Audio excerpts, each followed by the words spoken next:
하나님의 은혜와 평강이 이 음성을 듣는 모든 분들의 삶에 가득하기를 기도합니다. 오늘 우리가 함께 나눌 이야기는 많은 성도님들이 궁금해하고 때로는 오해하기도 하는 성경의 한 구절에서 시작합니다. 바로 그날과 그때는 아무도 모르나니 하늘의 천사들도 아들도 모르고 오직 아버지만, 이 말씀을 들으면 우리는 흔히 예수님의 재림이나 교회의 휴거는 그 누구도, 심지어 예수님 자신도 모르는 절대적인 비밀이라고 생각합니다. 그래서 마지막 때에 대한 징조나 예언을 이야기하는 것 자체를 조심스러워하거나 때로는 무의미한 일로 여기기도 합니다. 과연 그럴까요? 성경은 우리에게 그저 모른다고만 말하며 우리를 어둠 속에 남겨두시는 걸까요? 아니면 이 말씀 속에 우리가 미처 깨닫지 못한 더 깊은 영적인 의미와 문화적인 배경이 숨겨져 있는 것은 아닐까요? 오늘 우리는 이 말씀의 진정한 의미를 찾아 고대 유대인의 문화 속으로 깊이 들어가 보려고 합니다. 이 여정을 통해 우리는 예수님께서 왜 이 말씀을 하셨는지, 그리고 마지막 때를 살아가는 우리에게 이 말씀이 어떤 의미를 주는지 깨닫게 될 것입니다. 이 귀한 말씀을 더 많은 분들과 나누고 싶으시다면 구독과 좋아요를 통해 주님의 은혜를 전하는 통로가 되어주시길 부탁드립니다. 여러분의 작은 실천이 누군가에게는 큰 위로와 희망이 될 수 있습니다. 먼저 우리가 흔히 생각하는 것처럼 이 구절이 교회의 휴거나 예수님의 재림 그 자체를 가리키는 것이 아닐 수도 있다는 가능성에서 출발해 보겠습니다. 성경을 깊이 묵상하고 성령님의 인도하심을 구할 때 우리는 이 말씀이 두 가지 중요한 배경을 가지고 있음을 발견하게 됩니다. 첫 번째는 이 땅, 즉 우리가 살고 있는 낡은 세상이 끝나는 날에 대한 것입니다. 성경의 다른 구절들과 연결해보면 하지만 더욱 중요하고 흥미로운 두 번째 배경이 있습니다.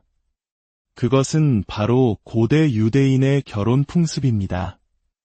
예수님께서는 당시 유대인이었던 제자들이라면 누구나 즉시 이해할 수 있는 그들의 삶 속에 깊이 뿌리내린 문화적 언어로 말씀하고 계셨던 것입니다. 고대 유대 사회에서 결혼은 오늘날과 사뭇 달랐습니다. 신랑이 될 청년과 신부가 될 처녀는 먼저 정혼이라는 절차를 거칩니다. 이것은 단순한 약혼이 아니라 법적으로 부부와 같은 효력을 지니는 강력한 언약이었습니다. 신랑은 신부를 위해 상당한 금액의 지참금을 지불하며 그녀를 자신의 아내로 맞이할 것을 약속합니다. 이는 마치 예수 그리스도께서 자신의 피값으로 교회를 사시고 우리를 그의 신부로 삼으신 것을 예표합니다. 정혼식이 끝나면 신랑은 신부에게 아주 중요한 말을 남기고 떠납니다. 요한복음 14장에서 예수님께서 제자들에게 하신 말씀과 놀랍도록 똑같은 말입니다. 내가 너를 위해 처소를 예비하러 가노니 처소를 다 예비하면 다시 와서 너를 내게로 영접할 것이다. 이 말을 남긴 신랑은 곧장 자신의 아버지의 집으로 돌아갑니다. 그리고 그곳에서 신부와 함께 살 새로운 집, 즉 신방을 짓기 시작합니다. 이 기간 동안 신부는 신랑이 언제 돌아올지 모른 채 오직 신랑을 맞이할 준비를 하며 정결하게 자신을 지키며 기다립니다. 언제라도 신랑이 찾아올 수 있도록 항상 등불에 기름을 준비하고 예복을 단정히 해야 했습니다. 여기서 가장 중요한 부분이 등장합니다. 신랑이 아무리 열심히 집을 짓고 스스로 완벽하다고 생각해도 신부를 데리러 갈 시기를 결정하는 것은 신랑 자신이 아니었습니다. 집이 다 지어지면 신랑은 자신의 아버지를 모시고 자신이 지은 집을 보여주어야 했습니다. 그리고 오직 아버지가 그 집을 꼼꼼히 살펴본 후 이제 모든 것이 준비되었구나. 가서 내 신부를 데려오너라 하고 허락을 해야만 비로소 신부를 데리러 갈 수 있었습니다. 즉, 신랑이 신부를 데리러 갈 그날과 그때는 신랑 자신도 모르고 오직 아버지만이 아시는 것이었습니다. 아들의 허락이 떨어지는 순간 신랑은 친구들과 함께 나팔을 불고 큰 소리를 외치며 밤중에 신부의 집으로 향합니다. 이것이 바로 신랑이 도둑같이 예고 없이 찾아오는 이유입니다. 이제 예수님의 말씀이 새롭게 들리지 않으십니까? 예수님께서는 제자들에게 자신을 신랑으로 교회를 신부로 비유하시며 유대인이라면 누구나 이해할 수 있는 결혼 풍습을 통해 말씀하신 것입니다. 내가 너희를 데리러 올 그날과 그때는 오직 아버지만이 아신다는 말씀은 예수님께서 자신의 재림 시기를 전혀 모른다는 뜻이 아니라 모든 것이 아버지 하나님의 주권과 시간표 아래 있음을 인정하고 순종하는 아들의 모습을 보여주는 깊은 의미를 담고 있는 것입니다. 예수님은 하나님과 동등된 분이시며 아버지와 나는 하나라고 말씀하셨기에 모든 것을 아십니다. 이 표현은 아버지의 권위를 존중하는 유대 문화적 표현이었던 것입니다. 또한 그날과 그때를 모른다는 표현은 유대인의 7대 절기 중 하나인 나팔절과도 깊은 관련이 있습니다. 나팔절은 유대력으로 7월 1일에 시작되는데 고대에는 달의 주기를 기준으로 날짜를 정했기 때문에 2명의 증인이 새로운 달이 뜬 것을 목격하고 사내들인 공회에 보고해야만 공식적으로 절기가 시작될 수 있었습니다. 이 때문에 사람들은 하루나 이틀의 기간 동안 언제 초승달이 보일지, 언제 나팔 소리가 울려 퍼지며 절기가 시작될지 정확히 알 수 없었습니다. 그래서 나팔절은 아무도 그날과 그때를 모르는 절기라는 별명을 가지고 있었습니다. 그리고 나팔절은 하나님의 백성을 불러 모으는 나팔 소리와 함께 시작된다는 점에서 마지막 나팔 소리와 함께 성도들이 하늘로 들려 올라가는 휴거 사건을 예표하는 것으로 많은 이들이 믿고 있습니다. 그렇다면 밤에 도둑같이 오리라는 말씀은 어떨까요? 이 역시 많은 사람들이 우리가 전혀 예상치 못한 순간에 주님이 오실 것이라고 해석합니다. 하지만 요한계시록 3장 3절은 이렇게 말씀합니다. 만일 일깨지 아니하면 내가 도둑같이 이르리니 어느 때에 내게 이르는지 내가 알지 못하리라. 이 말씀은 잠들어 있는 자들, 즉 믿지 않는 자들과 영적으로 깨어있지 않은 자들에게 해당하는 경고입니다. 데살로니가전서 5장 4절에서도 바울은 형제들아 너희는 어둠에 있지 아니하매 그날이 도둑같이 너희에게 임하지 못하리니 라고 분명히 말합니다.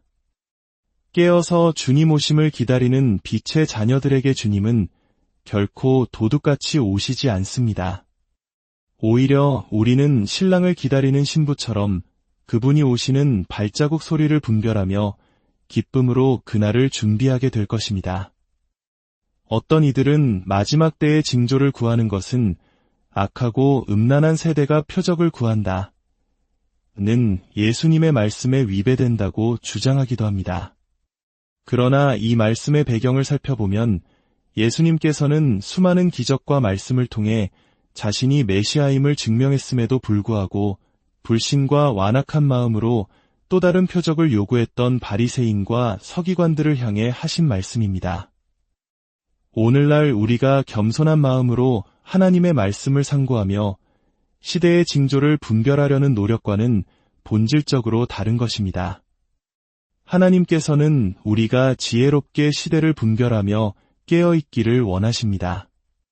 하나님께서는 이미 창세 전에 모든 것을 계획하시고 정해두셨습니다. 그분의 시간표는 사람들의 예측이나 관심 때문에 바뀌지 않습니다. 어제나 오늘이나 영원토록 동일하신 하나님께서는 당신의 계획을 정확한 때에 이루실 것입니다. 주님께서는 유대인의 봄 절기인 유월절, 무교절, 초실절, 오순절을 그의 초림을 통해 정확한 날짜에 성취하셨습니다. 이제 남은 가을 절기, 즉 나팔절, 속죄일, 초막절 역시 재림의 때에 정확하게 성취하실 것입니다. 많은 성경학자들은 나팔절에 교회의 휴거가 일어나고 대속죄일에 7년 환난 끝에 있을 예수님의 지상 재림과 심판이 이루어지며 초막절에 천년왕국이 시작될 것으로 예측합니다.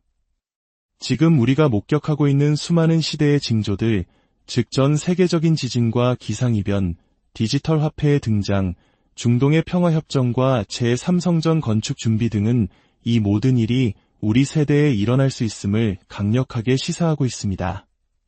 다니엘서와 요한계시록에 예언된 7년 환난의 날짜를 계산하고 현재 천문학적으로 예측된 소행성 충돌이나 혜성의 등장과 같은 사건들과 비교하며 마지막 때의 시간표를 연구하는 이들도 있습니다. 예를 들어 어떤 이들은 7년 환난의 시작점이 될 평화 조약이 체결되고 그로부터 정확히 3년 반 후에 요한계시록 8장에 예언된 쑥이라는 별, 즉 소행성이 지구와 충돌할 것이라고 예측합니다. 흥미롭게도 과학자들은 아포피스라는 소행성이 2029년에 지구에 매우 근접할 것이라고 발표했는데 이 시기가 예언의 시간표와 일치한다는 주장도 있습니다.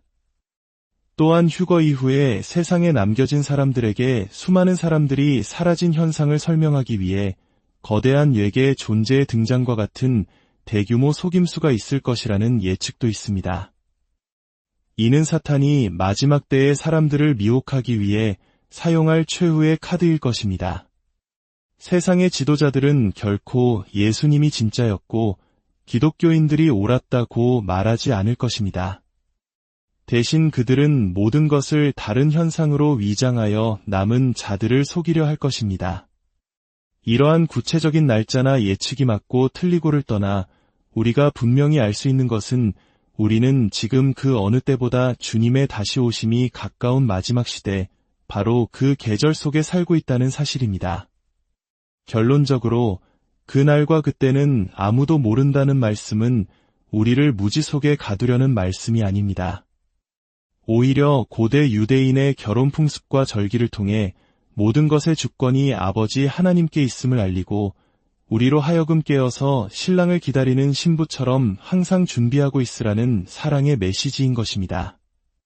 도둑같이 온다는 말씀은 세상 사람들과 잠자는 자들을 향한 경고이지 깨어있는 빛의 자녀들을 위한 말씀이 아닙니다. 사랑하는 여러분, 이제 시간이 얼마 남지 않았습니다. 구원의 문이 닫히기 전에 우리는 예수 그리스도를 신뢰해야 합니다.